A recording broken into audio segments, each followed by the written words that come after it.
So let's get an overview of what we're doing here. We're going to be tinting the taillight of this Dodge Viper here. 2 sheets of vinyl film that are going to cover most lights out there. This is the smaller kit, so it's a 12-inch by 30-inch sheet. As you can see on this taillight, we're going to use most of the tint here.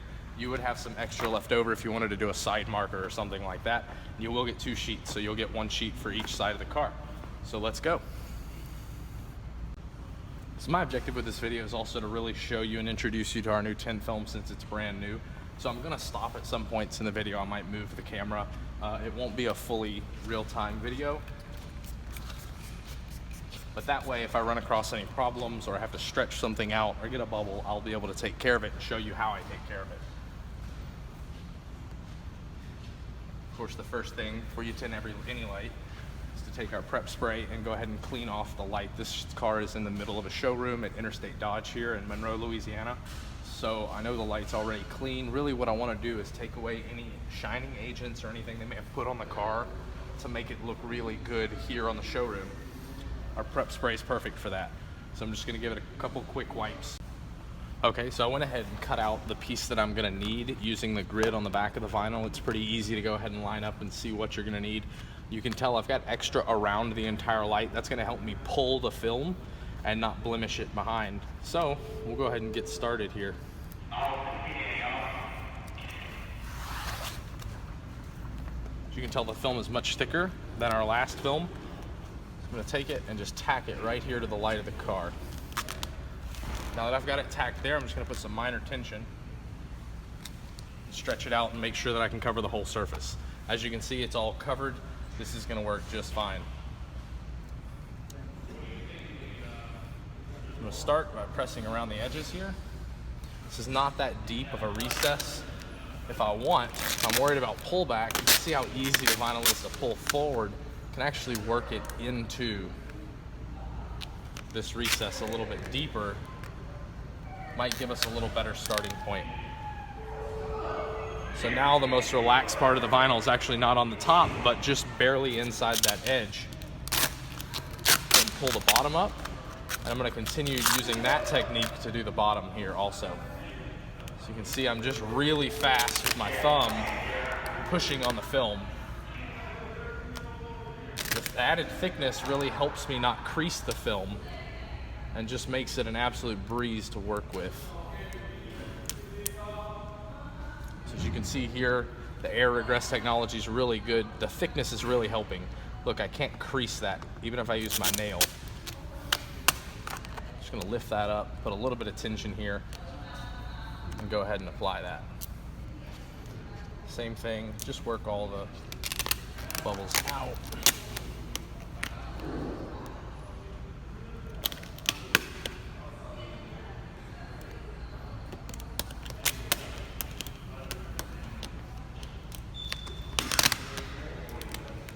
There we go. Now I'm not gonna tack it all the way down right here yet, and there's a reason for that. I'm gonna wanna push all the air out this direction and follow that curve. So I'm just looking here to make sure that I'm gonna be able to make all this stretch in. I think I will be able to. Let's give it a shot and see what happens. So for this part, you're gonna wanna use heat. You can see when I heat the vinyl, it forms these lines of tension, but as the heat continues, they all go away. As soon as they go away, the vinyl is ready to be worked with. So I'm gonna start in the deepest areas first. By doing that, it's actually stretching all of this vinyl to go into this recess versus me pushing into the deepest point and stretching all of this. So we're able to divide the stretch over a much wider area, which will ensure that the vinyl lays down long term.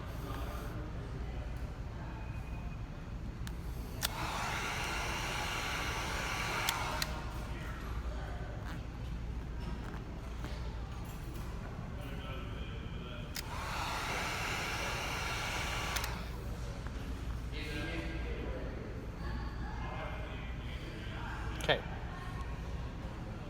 we're now at the deepest point on the bottom. So now we'll start working the top. I'm gonna go ahead and get the squeegee out.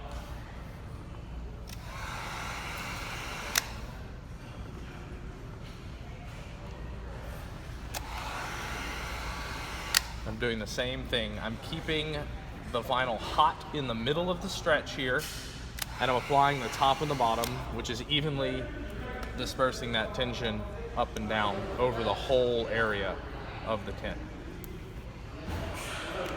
So we really want to make sure we lock it down into the corners.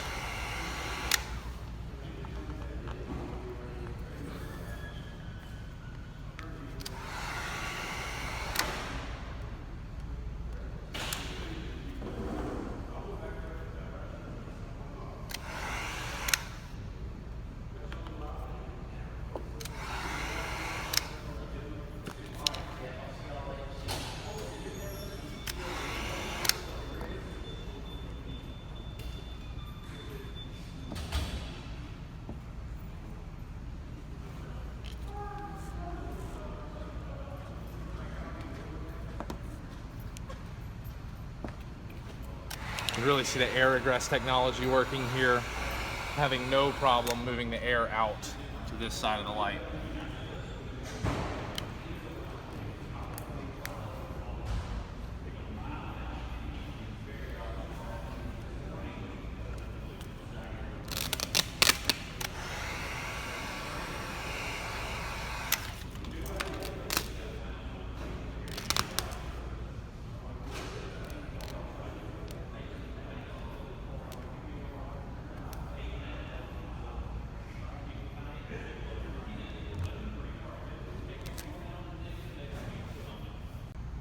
So why I stopped was to show you how I deal with this area right here. We have a little bit of weird tension. I might be able to just keep pressing it and working it into this recess and get rid of it. I think that's what I'm gonna try first.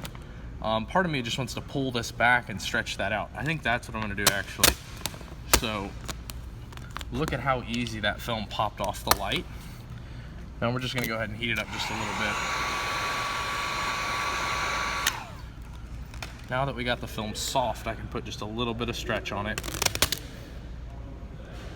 Kind of hold it while I go ahead and work that out.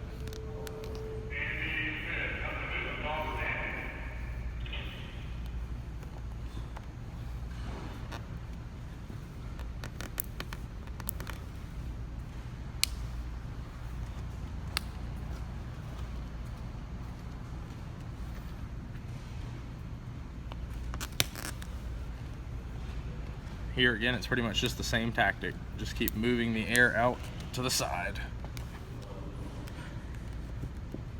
And we'll lock this corner down finally, take care of a couple little bubbles we have right here, and then go to trimming the light.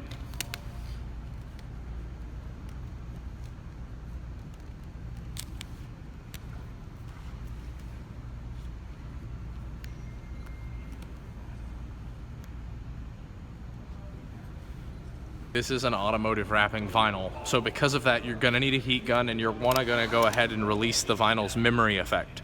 The vinyl remembers that it was flat and it wants to be flat again. So in order for it to forget that and to stay in this new shape that we've applied it to, you're gonna wanna heat the vinyl to 200 degrees. Normally I'd have a thermometer heat gun and be able to tell, but a lot of car wrapping vinyls are very thin, and so you don't want to burn them. One of the great things about our vinyl being twice as thick is that it just loves heat. So this heat gun is on high. I can sit here and really just pound it without worry of burning it. So if we lift this here off the car and just hold the heat gun to it, you can see it's getting really, really soft. Okay, we're actually starting to smoke now.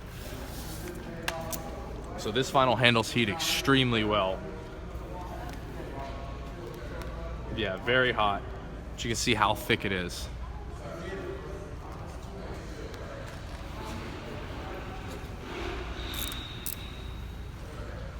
So now we're going to trim this light. We're actually going to trim on the body side of the car because it is an automotive wrapping film. It's going to go ahead and conform around the light completely. So the same good practices on cutting as you would use when wrapping a car. You want your blade to fall right into the crease, and you never want to cut directly onto any painted surface or any surface of a vehicle.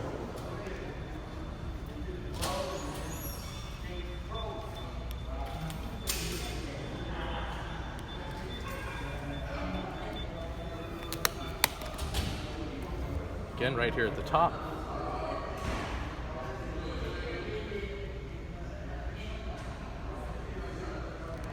Being very slow, deliberate, apply the same amount of pressure. Definitely don't want to slip.